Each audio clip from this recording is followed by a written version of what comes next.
أصحاب الجنة هم الفائزون. لو أنزلنا هذا القرآن على جبل لرأيته خاشعا متصدعا من خشية الله.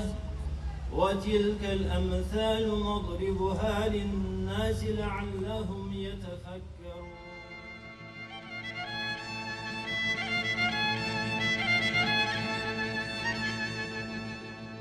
Hırımbızım cennetteki.